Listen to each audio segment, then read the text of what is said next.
Hello guys, आशा करता हूँ आप ठीक होंगे, स्वस्थ होंगे, मस्त होंगे। आज हम बात करते हैं सीआई के नेक्स्ट वीडियो पर। नेक्स्ट पार्ट में आ गए हैं। इससे पहले जो मेरा टाइप चल रहा है तो वही टाइप 2 जो हमारा चल रहा है मूलधन पर आधारित प्रश्न, तो उसके कुछ सवाल रह गए। तो आज हम आगे बढ़ाते हैं उन सवालों को, ठीक है। तो जैसे देखते हैं, जैसे ये सवाल आया है आरआरबी टेक्नीशियन ग्रेड 3 2024 में, ठीक है। इससे पहले हमने लास्ट 4 सवाल कराए थे साधारण ब्याज, जिसमें मूलधन ही मूलधन है। अभी जो मेरा टाइप चल रहा है सिर्फ वही चलेगा जिसमें सब में मूलधन पूछा है, ठीक है। तो देखते हैं।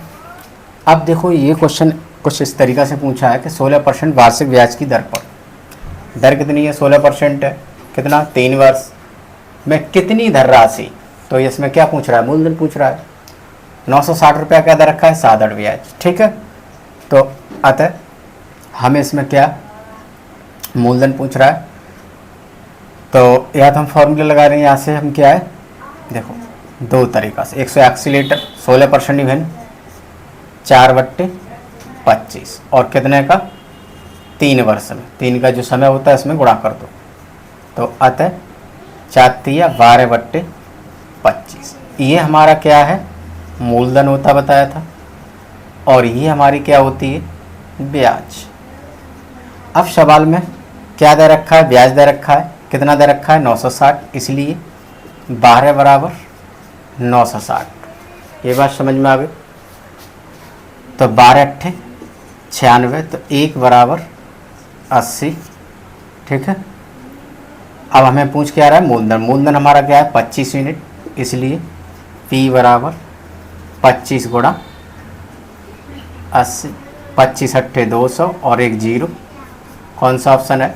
B option.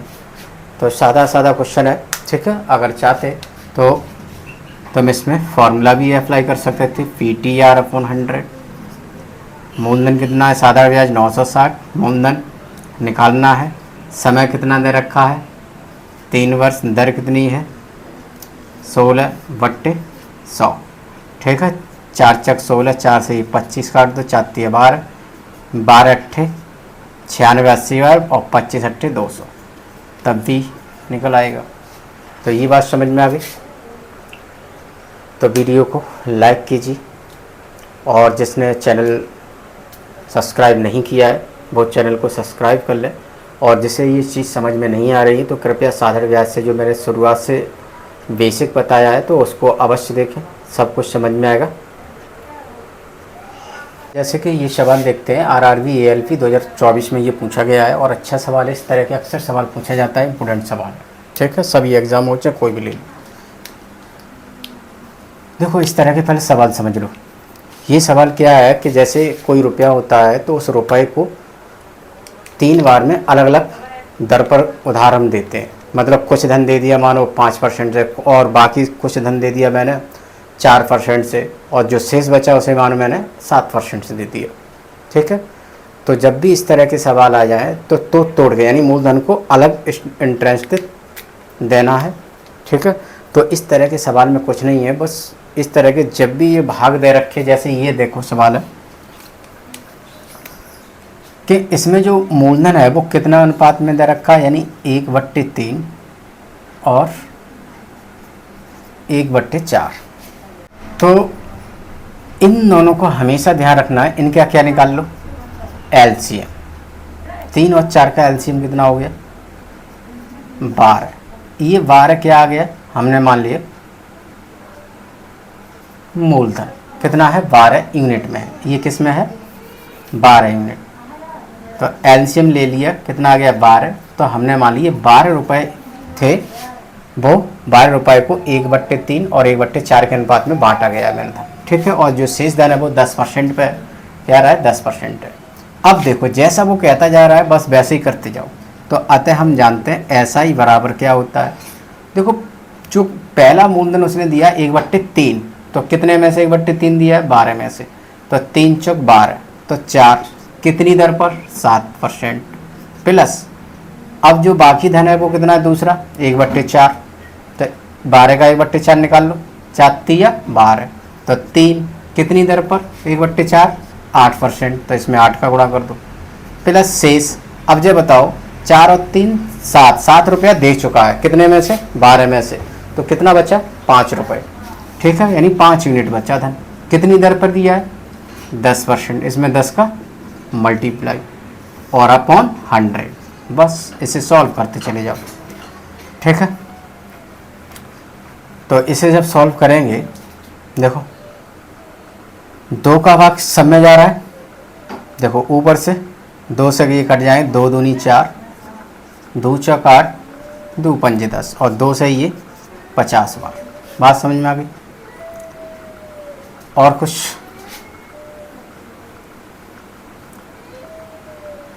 और कॉमन नहीं मिल रहा है तो बस इसमें गुणा करके जोड़ दो। 7 दूनी 14, 4 तिया 12, 5 25 बट्टे 50।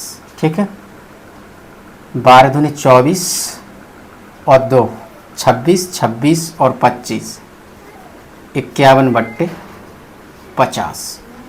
अब जो बताओ कुल साधारण ब्याज कितना दे रखा है उसने, कुल ब्याज 561, तो इसलिए 51 बट्टे 50। अब जब बताना ये चीज़ ध्यान रखना, हाँ ये सब यूनिट में थे तो हम यहाँ पी मूलधन है वो बाहर निकाल लें, क्योंकि ये सब यूनिट में थे, रियल में तो ये रुपया है नहीं, यूनिट में है। तो इसलिए हम मूलधन यहाँ क्या मान लिया, जो हमारा मूलधन है 12 यूनिट है, तो यहाँ पी हम बाहर निकाल लेंगे रेशियो सब में से। ठीक है, तो अब यहाँ से हम क्या निकालें, मूलधन टोटल कितना दे रखा है, यानी ये आ गए 51 बट्टे 50 पी। अब ऐसा ही कितना दे रखा है 561, तो इसीलिए 51 बट्टे 50 पी बराबर 561। अब ये काटोगे 51 से, तो देखो 51 से ही कट जाए, 51 एकन 51, क्या बचे 5, 51 एकन 51, 11 बार कट जाएंगे, इसलिए 11 गुणा 5 कितना हो गया 550। ये पी है वो कितना यूनिट का आया, 1 यूनिट का, कि पी वैल्यू निकल जाएगा तो कितने यूनिट का आया 1 यूनिट, और हमें कितना चाहिए वो पूछ रहा है, उसका मूल आय, तो मूल हमारे कितनी थी 12 यूनिट, इसलिए इसका इसमें मल्टीप्लाई कर दो, इसलिए मूल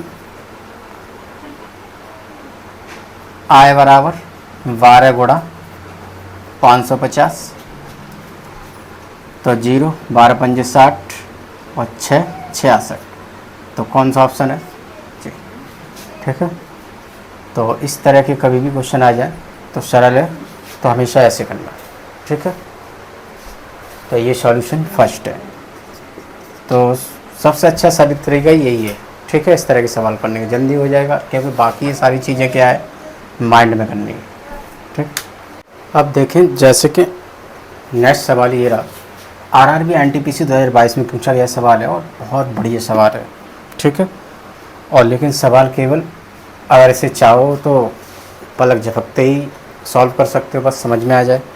ऐसे लैंग्वेज देखो, एक धनराशि को 8% वार्षिक साधारण ब्याज की दर पर 3 वर्ष के लिए, मतलब यहाँ पर क्या है, जो दर है वो वेरिएबल में दर रखी, पता ही नहीं है कितनी है, बस समय दे रखा है 3 वर्ष, धनराशि भी नहीं पता है, यानी 2 वेरिएबल नहीं पता है, यानी न तो मूल्य नहीं पता है और न दर पता है। ठीक है,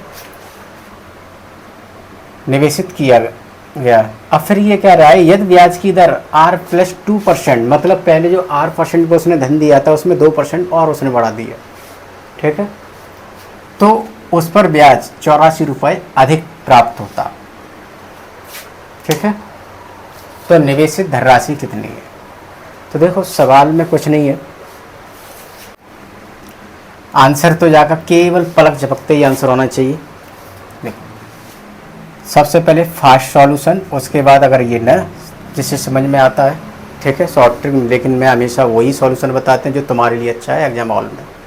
ठीक है, बस समझने की कोशिश करो, ध्यान से समझोगे, और जिसे नहीं समझ में आता है तो हमारे पीछे जो बेसिक मैंने साधारण ब्याज का बताया है कंसेप्ट, बस वो सारे देख ले, सब कुछ समझ में आएगा।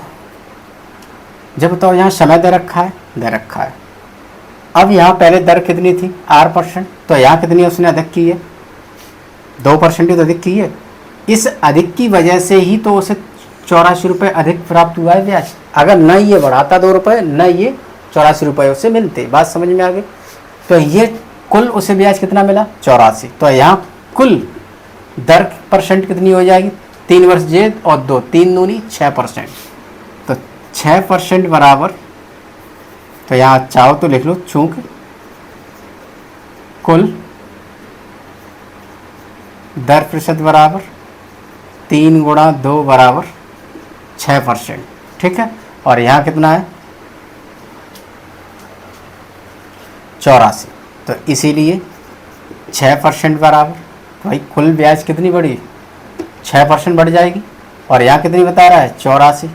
तो 6% बराबर 84, 14 छिंग 84, 100%। अब यानी 1% बराबर कितना आ गया? 14। इसलिए 100% यानी 1 बराबर बन गया होता, 100% ही होता है, ध्यान रखना। 100% को भी 100 मत समझना। ठीक है। कोई भी नंबर है, जैसे 5 है, ये अपने आप में 100% होता है। 4 है, अपने आप में 100% होता है। ठीक है। तो ये चीज़ ध्यान रखना है।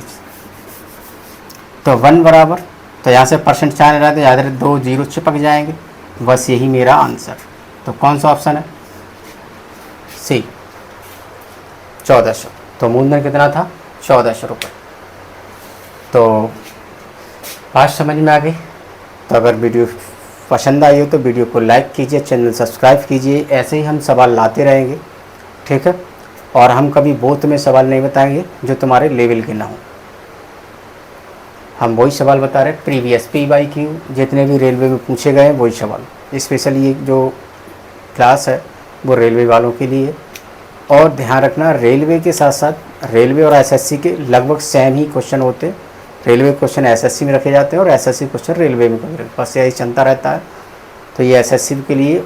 और ये वैसे देखा जाए तो कोई भी एग्जाम उठा लो, मैथ का सिलेबस सबका लगभग सेम होता है, चाहे पैटर्न उठा लो चाहे कुछ भी। ठीक है। तो चैनल को ज़्यादा शेयर कीजिए, चैनल सब्सक्राइब कीजिए। तो नेक्स्ट हम बात करते। अब अगर हम इसे फुल सॉल्यूशन करना चाहते तो क्या करते? इसे देखो, इसे तो R गुणा कितना समय है? 3। मूलधन नहीं पता है, P बट्टे 100। अब ये SI1 हो गया। क्या हो गया? SI1 ले लो, डैश मान लो, कुछ भी मान लो। फिर क्या कह रहा है?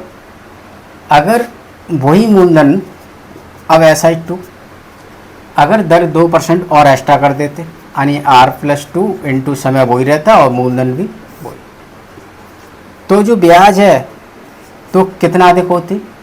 84। तो तुम इनको भी अधिक कर दो, यानी डिफरेंस कर दो। कोई चीज़ कम या ज़्यादा निकालने हम क्या करते हैं? हमेशा घटाते हैं। तो बस तुम इन दोनों को घटा दो, दिमागी मन चलाओ अपना। तो इसमें देखो कॉमन दोनों में क्या मिल रहा है? P। ठीक है। 3P कॉमन निकाल सकते हैं दोनों में, R+2 और ये माइनस के R। ठीक है।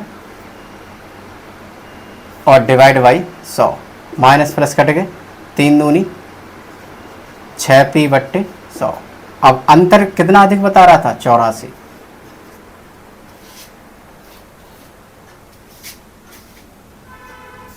14 छिंग 84। तो इसलिए P बराबर 1400 रुपये। तो ये बात समझिए, 6P अपन 100 बराबर 84 अधिक, तो 6 से कट जाएंगे 14 बार, इसलिए 100 का 14। तो ये बात समझ में आ गई। तो हमें वहाँ इतना समय नहीं होता ये सब करने के लिए। हमेशा वही सवाल करो, वही सॉल्यूशन करो जो तुम्हारे लेवल का है। पर ऐसे करते रहोगे तो कुछ नहीं कर पाओगे। ठीक है। तो मिलते हैं नेक्स्ट वीडियो में नए सवालों के साथ।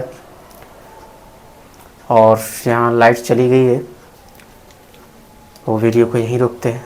मिलते हैं नेक्स्ट वीडियो में नए सवालों के साथ। तब तक के लिए नमस्कार।